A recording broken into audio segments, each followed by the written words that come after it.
Being afraid is robbing you of all the experiences you want to have. So if you're feeling scared of race day, that fear can actually impact how your race goes. But what if every surge of anxiety was really your body gearing up to give its best performance? What if you had 3 simple strategies that could turn that fear into focus and excitement? Look, I've been there before. If you ask anybody, they will tell you that I cannot stand a corral. I cannot stand being in a crowded environment. Plus, don't even get me started on the feelings of nerves that take over the night before and pretty much ruin your night's sleep. But through training and racing, I've learned how to work with those nerves instead of against them. In this video, I'm going to share 3 tools that help me turn race day jitters into confidence that actually helps me feel fueled throughout my race. If you're new here, hi, I'm Gabby. I make weekly vlogs and educational videos, so if that sounds interesting to you, make sure to like and follow along. After watching this video, you'll know how to show up strong and run the race that you've been training for. Before diving into what you can do, let's talk about something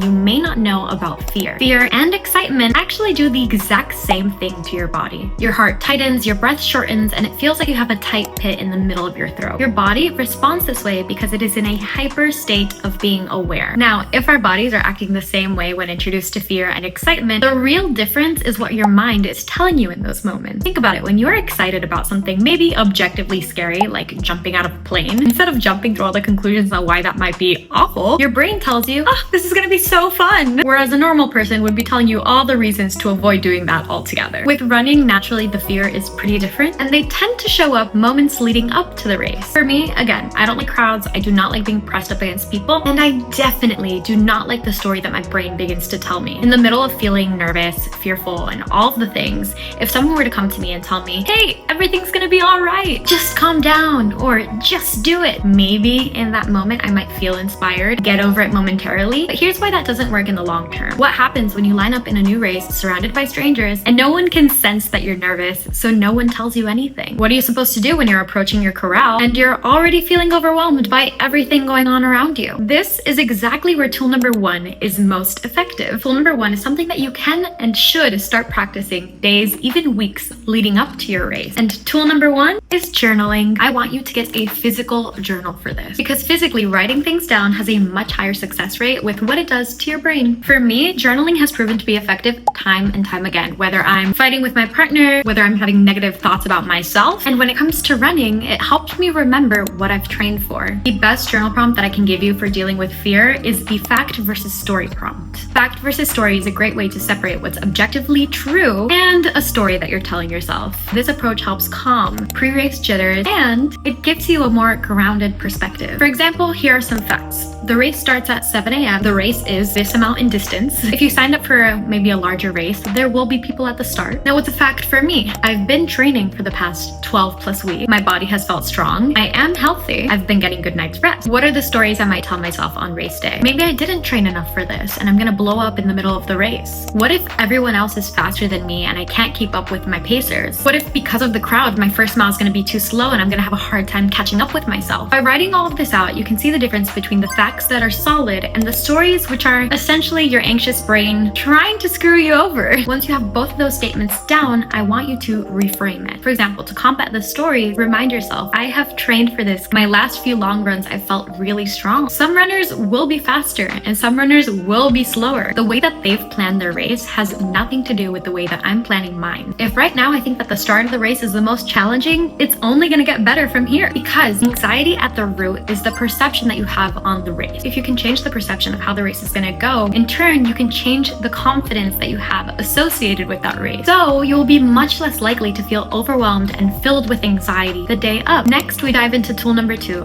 visualize. Visualization is such a powerful tool because it lets you practice success before you even get to the starting line. Just like you train your body with mileage, you can train your mind to feel confident in situations that normally spike anxiety. I want you to picture the entire race. I mean, waking up, preparing your shoes, eating your favorite fuel that you hopefully have been practicing eating. If you're anything like me and you get tummy issues, this is not the day to be trying new food. Then I want you to picture yourself walking into the crowd, feeling the nervous energy, because there will be some. And here's the key point. I want you to picture yourself doing all of this with confidence. It doesn't stop there, because I also want you to imagine yourself through the motions of the race. Starting at the pace you want to be starting at, proceeding the race through all of the things that you've trained for. Imagine yourself entering that strong rhythm that you have been practicing all the way up to the finish, where you imagine imagine yourself seeing the timestamp exactly where you want it to be. When you revisit this mental highlight reel over and over again, your brain gets so used to it that when the moment arrives, it really does feel familiar. Once you have a really great idea of what you want your race to look like, this is where we enter tool number 3, the 5-second rule. When we're in a state of fear, it's actually really hard to convince ourselves to calm down. If your heart is racing and your chest feels tight and your brain is thinking about all of the what if scenarios, that is where the 5-second rule comes into play. Instead of trying to force yourself to relax, you're giving your brain a simple reset. Count to 5 while taking 5 deep breaths, and this short window gives you just enough time to interrupt the spiral and bring yourself back into control. And this is where we revisit tools 1 and 2. After you've taken those 5 deep breaths, I want you to remember what you've written down in that journal. Remember, you've already prepared for this. You have the journal, you have the facts, you even have the visualization of how well things are gonna go. Anchor yourself to the thought of how proud you're gonna feel once you cross that finish line, or even how strong you know you will feel because you visualized it. By doing this, you're redirecting the fear, you're giving your brain permission to flip the script and remind yourself that you've prepared for this. And because fear and excitement feel the exact same in your body's response, this quick reset lets you shift that fear into fuel. Sometimes all you need is a 5-second pep talk to remind yourself you're ready. It is completely normal to feel nervous at the start of a race or entering your corral. Almost every runner feels those butterflies, no matter how experienced they are. What matters most is knowing you have the tools to work with. You've already done all the work that you needed to in terms of training, and these little mindset shifts can actually help you enjoy the process instead of letting fear take over. If you want to hear more tips on how to prep your mind and your body so that race day feels like a success,